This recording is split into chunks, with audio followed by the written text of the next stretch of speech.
Welcome to Shadow of Truth, Halloween on Millionaire's Row, the Joanna Simpson case, BA pilot, prenup shock, and a town on edge.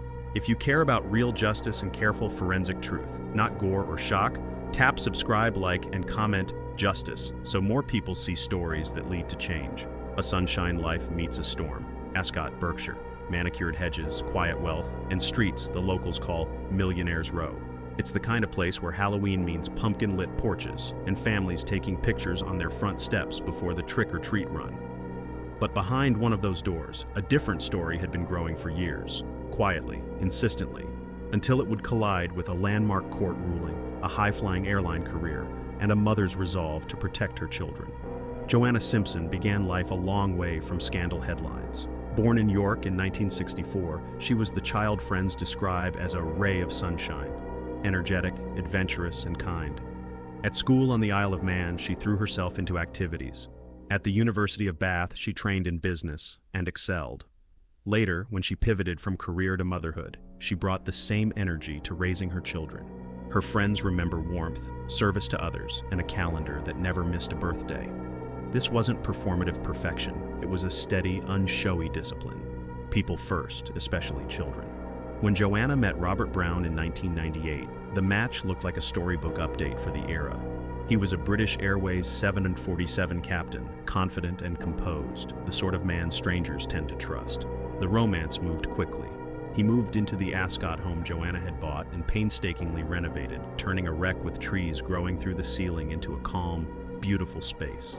The proposal came mid-flight on Christmas Day. They married weeks later in a small ceremony from the out. Outside, this is where most stories fade to happily ever after. Inside the family, early warning lights began to flicker. Joanna's parents, Chris and Diana, were troubled by Robert's manner. Aloof, dismissive, sometimes cutting. Friends noticed that Joanna seemed easier, lighter, when he wasn't around.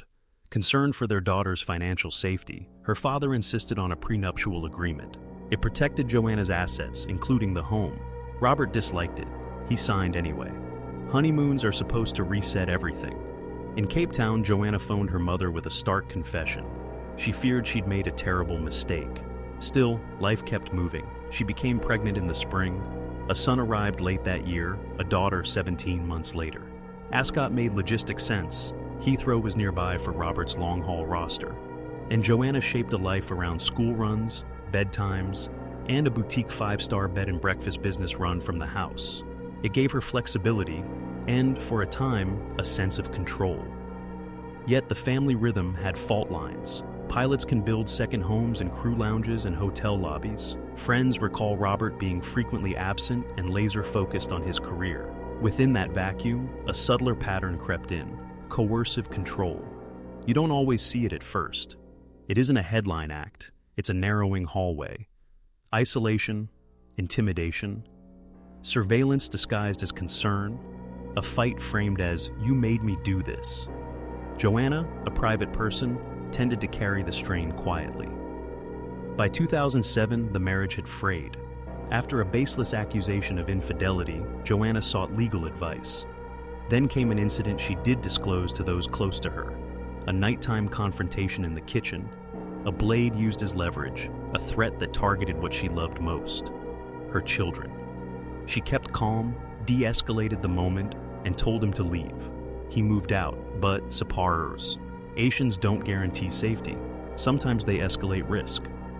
What followed was a 3.5-year high-conflict divorce with one focal point: money and the prenup. Robert framed the agreement as unfair and argued for a share of assets, including funds he had put toward Joanna's business. Meanwhile, unnerving details surfaced. Security lights failed because their cables had been cut. A CCTV system went down. Cables cut again. Financial records showed purchases of tracking or spy equipment. He admitted fitting a device to Joanna's car. None of this is cinematic in the usual sense, but it reads like a checklist forensic investigators are trained to notice: means, opportunity, pre-incident behaviors.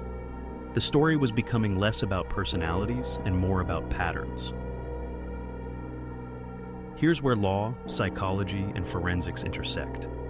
In high-risk separations, investigators often map a timeline: initial control, separation, escalation, the potential for planned retaliation. They gather digital traces, purchases, searches, phone and card activity, physical evidence, cut wiring, tool marks, and witness testimony to build a pattern picture, one that speaks not just to what happened, but to intent. Prosecutors later call this premeditation.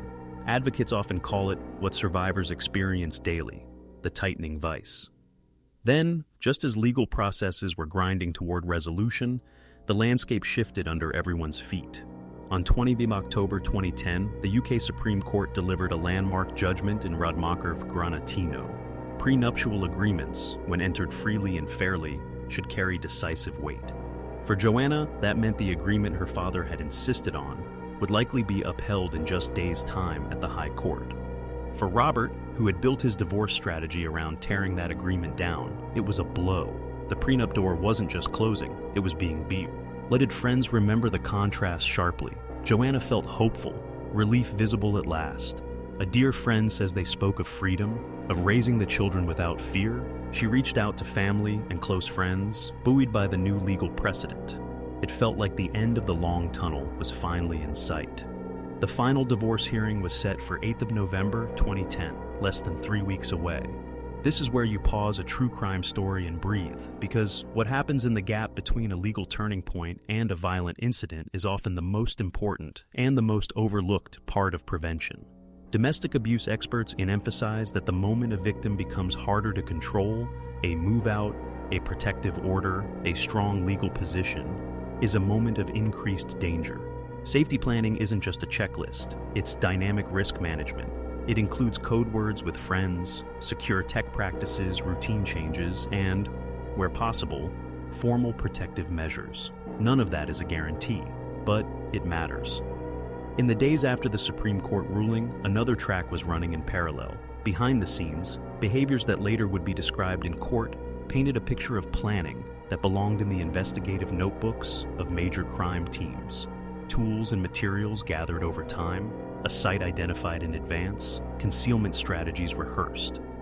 Forensic science often begins with a simple question: what was in place before the incident? Because preparation leaves traces. Receipts, soil transfer, storage, tool marks, fibers, packaging, quiet footprints of future intent. Those traces would later help investigators reconstruct the truth. Meanwhile, Joanna stayed the course. School weeks rolled on, she lived for Alex and Katie, and she was known to make the most ordinary moments feel stable and bright. Friends recall her voice on the phone, tired, sometimes low, but resolute.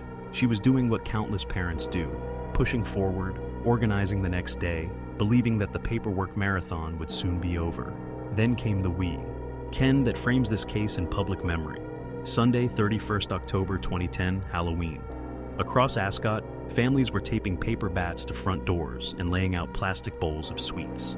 For Joanna, the day began as many changeover days do in separated families. Logistics, timings, the return of the children after a half-term visit with their father. Nothing about the calendar suggested a trap. The streets felt normal. That's the thing about normal. It can hide the most abnormal plans. Not far away, a second timeline was converging on her doorway. Forensic timelines often draw two lines: victim routine and suspect trajectory. Where the lines cross, an event occurs. Long before any courtroom testimony, that model helps investigators ask precise questions. Who knew the schedule? What was carried into the house and why? What had been placed elsewhere in advance? Which decisions required time, privacy, and specialized knowledge? Experienced teams look for pre-incident procurement, items or preparations that make no sense in ordinary life but perfect sense for a planned crime. And post-incident behavior, actions that prioritize self-preservation over aid. By late afternoon, one of those lines reached Joanna's door. Her children ran toward the comfort of home, the playroom, the stories, the little rituals that make a house safe. Somewhere very close by, tension and control were moving into their next phase. This is where Chapter 1 closes, before the worst moments, because this series is not about shock value. It's about seeing the signals that so many people miss and honoring the person at the center of them. Joanna wasn't a headline or a case number. She was a daughter, a friend, and, by every account, a superb mother. The systems around her were in motion: family courts, police protocols, the the new legal weight of a prenup. The question, as always in prevention, is whether those systems can move fast enough to match the risk curve in real life. The timeline: Titans, phone logs, scene work, and the first crucial 96 hours. The hours after Halloween sundown are where true crime becomes true work. Not the montages you see on TV, but methodical tasks that, piece by piece, turn uncertainty into evidence. 2 clocks were running in Ascot that night. The clock of concern, family and friends realizing something wasn't right, and the investigative clock, where every minute risks the loss of traces. Latent prints smudged by touch, DNA degraded by time, fibers carried away, digital data overwritten by routine device processes. In cases like this, detectives race both clocks, 0809 qual, Monday. The first break in the fog came by phone. Concerned relatives contacted police. Another call followed, measured, oddly calm, requesting to make an appointment regarding a domestic incident. Seasoned dispatchers hear more than words. They hear cadence, hesitations, and the careful way callers frame responsibility. The call triggered a welfare check at Joanna's home on Buckhurst Road. When officers arrived, they followed the simple, practiced choreography of a welfare entry. Knock, announce, wait, repeat, silence. A supervisor-authorized forced entry. Inside, the officers did not leap to conclusions. They did what modern policing requires. Freeze the scene, radios low, steps deliberate, eyes scanning for hazards and clues, disturbed spaces, items out of place, signs of a struggle, a phone left behind. They backed out and taped the threshold. From that moment, the house stopped being a home and became a primary scene, a controlled space where every footfall had to be documented. A senior crime scene manager set the tone: preserve, record, recover. Technicians donned suits, gloves, masks, and overshoes. They established a single entry exit path with paper underlays to capture transfer. Body-worn cameras and stills documented the initial state. A rough sketch marked zones: hallway, kitchen, bedroom, stairs, penis CT, layroom. Each zone would get its own evidence log, photo sequence, and collection plan. In serious investigations, process is protection. It protects the truth from contamination and the case from doubt. The house told its story in small ways. Spatter patterns that suggested directionality without needing to be shown here. White marks that suggested hurried cleaning in one area and not another. A faint transfer on a door edge. The absence of a phone where one should have been. A bag that seemed too heavy for its label. Investigators don't assign motive to objects. They ask questions. What moved first? What moved last? Where did the moving stop? They turned to LSA, luminol blue star screening, in targeted locations to reveal faint, cleaned-down traces invisible to the eye. They protected those areas for later confirmatory tests and DNA typing. They dusted non-porous surfaces with magnetic and traditional powders and lifted partials using gel lifters. On textiles and porous surfaces, they used alternate light sources to sweep for trace, minuscule fibers, shed hairs, and contact DNA. The point is not spectacle, it's correlation. Findings mean little alone. Together they choreograph a timeline. Outside, a second team canvassed neighbors and logged any doorbell cameras or CCTV that might bracket arrival and departure times. In modern cases, cameras act like the world's most democratic timekeepers. A glimpse of a car here, a reflection in glass there, even the rhythm of motion-activated lighting can help stitch minutes into a usable sequence. By late morning, a digital forensics unit had begun cell site and call detail record preservation for the phones linked to the address, focusing on 1. Handset activity and tower pings, 2. Data sessions showing likely travel windows, 3. Any device-to-device messages that bracketed the afternoon. Back at the station, the man at the seat, enter of Joanna's divorce, walked into a building with cameras everywhere and said very little. That wasn't unexpected. Officers prepared a PACE-compliant interview plan that would run across sessions, each with a specific evidential theme: relationship history, recent communications, movements and logistics, knowledge of the home layout, explanations for any forensic contrasts, e.g., why an item is missing, why a surface reads as cleaned, and Critically, the welfare of the person at the heart of the case. No comment answers do not stop an investigation. They shape it. While interviews ticked along, search teams widened their circle. The first 24 hours are often about triage. Identify the most promising secondary scenes, a vehicle, a shed, a workplace locker, a storage unit, and move in sequence from the places most likely to shed time-critical trace to those that can wait. In suspected domestic homicide, vehicles often matter more than people assume. Traces in a boot liner, microscopic soil in wheel arches, a fiber incongruent with family textiles. These are the quiet storytellers. The vehicle in this case would become a pivotal bridge between the home and wherever the offender had gone next. By hour 36, detectives had drawn a skeleton timeline. Children returned late afternoon, an argument behind a closed door, a period of unexplained absence in which no calls for medical help were made. Then movement, vehicle out, vehicle back. The most striking element wasn't a single dramatic finding. It was the pattern of decisions not made. No emergency services call, no credible attempt to seek help, no contact with the victim's family from the supposed concerned party until after delays. In court, prosecutors often describe this as consciousness of guilt. For investigators, it's a directional arrow. Keep looking outward from the house for pre-incident preparation and post-incident concealment. Digital work accelerated. Analysts examine financial transactions for purchases that don't fit or mail routines. Heavy-duty bin liners, storage containers, digging tools, duct tape, gloves. Items that are common, yes, but meaningful when clustered before a critical date. They pulled past ANPR hits, automatic number plate recognition, to see if the suspect had been scoping rural locations.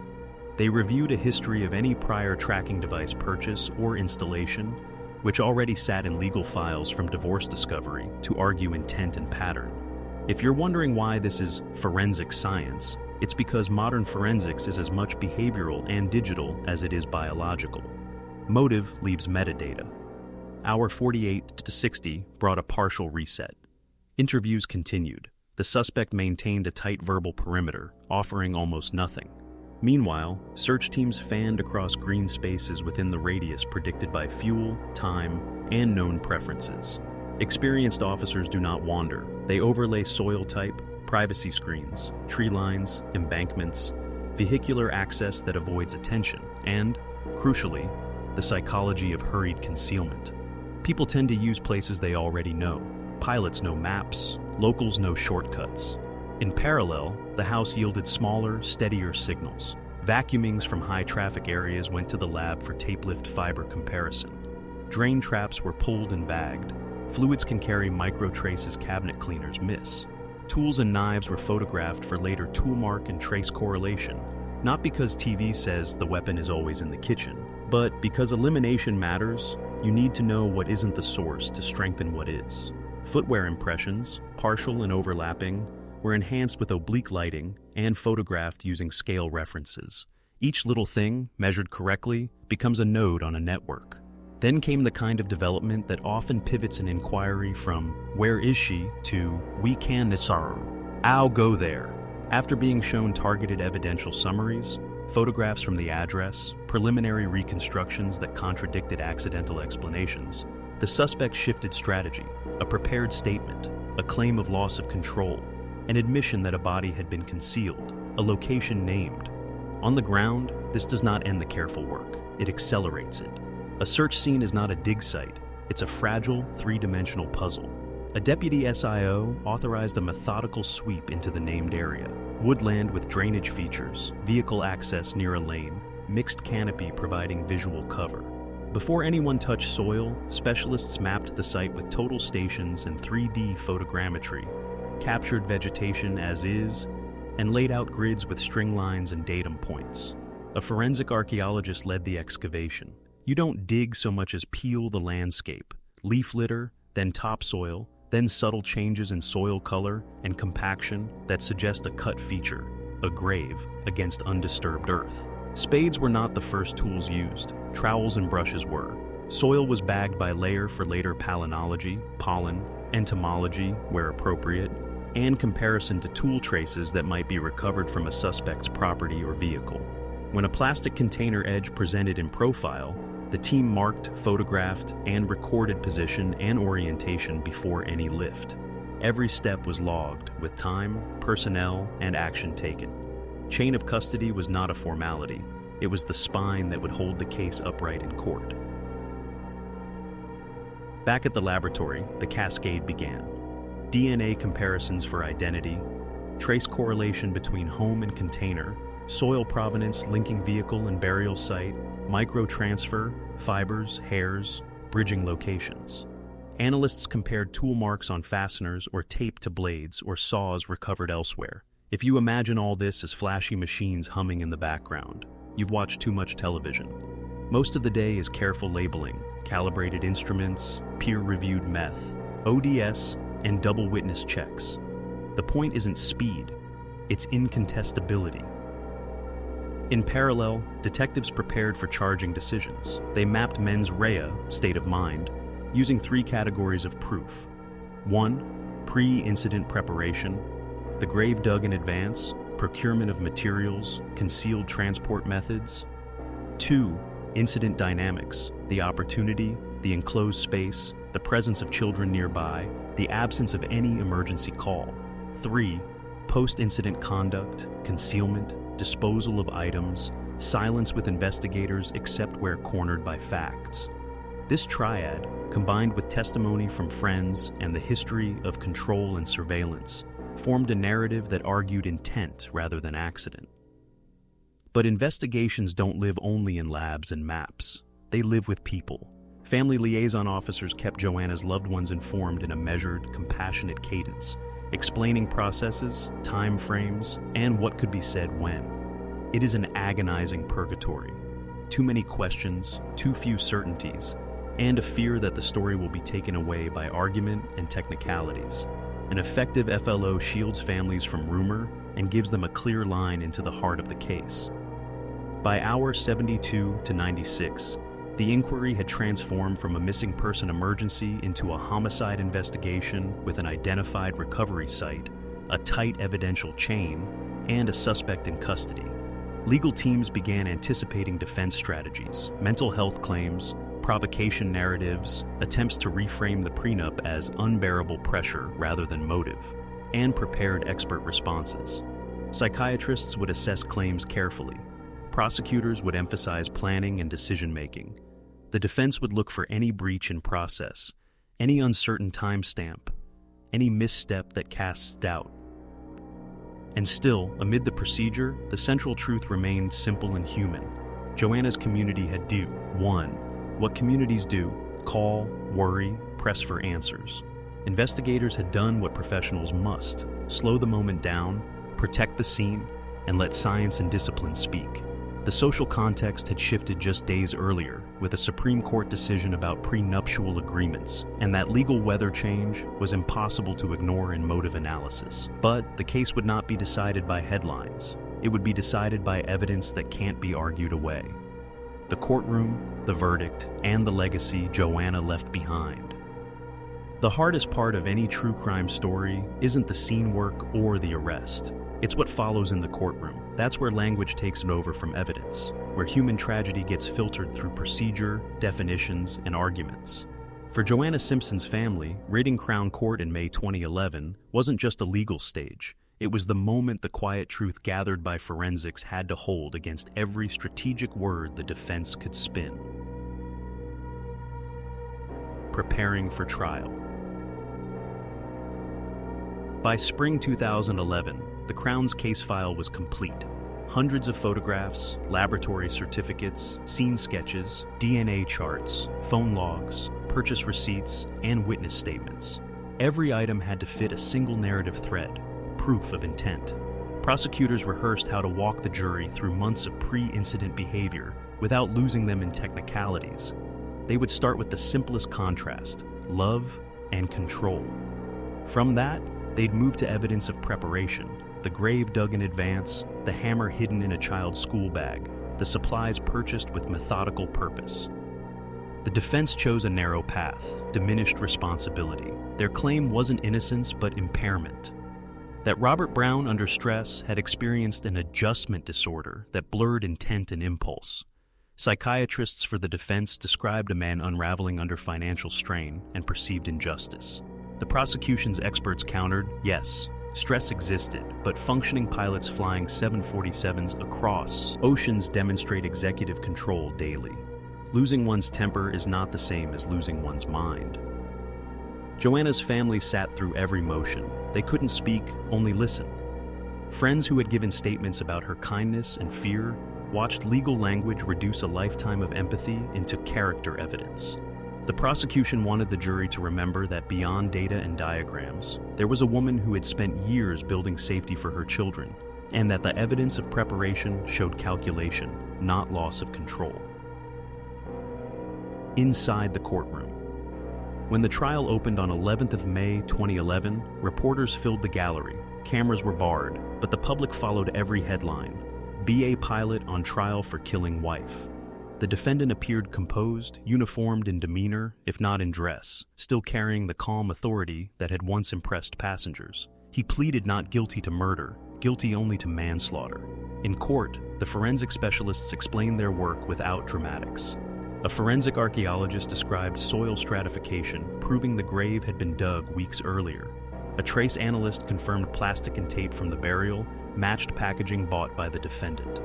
A digital forensics expert mapped phone tower pings linking his movements from Ascot to Windsor Great Park within the critical window. Each testified to the chain of custody that preserved reliability. The jury saw diagrams, not gore, method, not mayhem. Then came the psychological battle. The defense painted a picture of a man collapsing under pressure, sleep-deprived, humiliated, provoked by years of conflict. The prosecution reminded jurors of premeditation, the hammer concealed, the grave prepared, the deliberate concealment afterward. Control, the prosecutor said, is the one element that has never left this man. When Robert Brown took the stand, his tone was restrained. Eined, almost lecturing. He called Joanna a scheming rich brat, language that struck observers as contempt thinly veiled as self-pity. Asked why he'd carried a hammer into the house, he claimed no memory. Asked why no ambulance was called, he said, I panicked. The prosecution leaned forward. A professional pilot trained for emergency response panicked, but only after completing a multi-stage cover-up. The point landed. The verdict and its aftermath. After 15 hours of deliberation, the jury returned, not guilty of murder, guilty of manslaughter by diminished responsibility. The judge, bound by statute, imposed 26 years imprisonment, half to be served before automatic release. Gasps filled the room. Joanna's mother Diana called it a gross miscarriage of justice. To her, to friends, and to many observers, the evidence of planning spoke louder than any medical label. For the public, the case triggered familiar questions about how mental health defenses interact with deliberate planning. For experts, it renewed calls to refine definitions. When does stress become a disorder, and when does it remain motive? For Joanna's children, it was simpler. They had lost their mother, and the man responsible would one day walk free. Inside the Ministry of Justice, the sentence became a reference point. Lawyers debated the use of automatic release for violent offenders. Domestic abuse charities began citing the case in training sessions, a textbook example of post-separation homicide risk, the period after legal independence when control is most threatened, turning grief into reform. Diana Parks refused to let the story end there.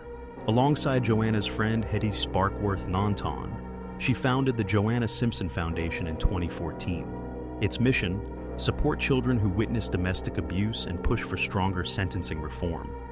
They partnered with psychologists, educators, and police forces to train frontline workers on early warning behaviors, the same patterns Joanna had endured quietly. 2 years later, at Tina Safe Leaves event, Diana met Queen Camilla, who was moved to tears by Joanna's story. The meeting became a catalyst for the Queen's ongoing domestic abuse advocacy. I'm going to do something, she reportedly told Diana. And she did, backing initiatives for safe accommodation, education programs for judges, and public awareness campaigns. By 23, the case resurfaced as Robert Brown approached automatic release after serving 13 years. The prospect reignited public outrage. Joanna's now grown children, Alex and Katie, submitted statements. Katie's words, written first as a child, echoed through the media. "My father killed my mummy, and I'm scared." Their voices, amplified by campaigners and the foundation, reached the highest levels of government. Justice Secretary Alex Chalk intervened, blocking Brown's automatic release pending a full parole board review, a rare move underscoring how law and conscience sometimes intersect. In February 24, the High Court dismissed Brown's appeal. Later that year, new UK sentencing reforms cited the Foundation's work directly, legislation ensuring victims' families are consulted before serious offenders are released, and expanding programs for children affected by domestic violence. Joanna's name entered official policy documents not as a statistic, but as a source of change. Lessons for forensic and social systems. The case became required reading and training modules for both forensic professionals and domestic abuse responders. It demonstrated how evidence of preparation, spy equipment, pre-dug graves, cut wires, could reveal coercive control long before fatal violence. It reminded investigators that pattern recognition is prevention, and it showed policymakers the human cost of treating domestic abuse as a private matter until it becomes public tragedy. Researchers studying behavioral forensics now reference the Simpson trajectory: initial charm, financial control, isolation, threats framed as self-harm, property surveillance, then escalation. The insight guides risk assessment algorithms used in modern policing and social service triage, meaning Joanna's story continues to save lives indirectly through data and design. A legacy of light. On anniversaries, friends describe Joanna not as a victim, but as a presence, the mother who never missed a birthday, the woman who kept making the best of things. Her story, painful but transformative, changed how Britain talks about coercive control, prenups, and justice for survivors. As of 25, Robert Brown remains in custody awaiting further parole board consideration. The Foundation continues to expand training programs for schools and police units, aiming to reach every child who lives with fear before fear turns irreversible. YouTube outro. If you watched this far, you know this story isn't about monsters. It's about systems, signs, and the strength of those left behind. Let's honor Joanna by learning from what was missed and supporting the people who refuse to stop caring. Comment "Justice for Joanna" to help her legacy reach others. Like, subscribe, and share this video so awareness becomes action.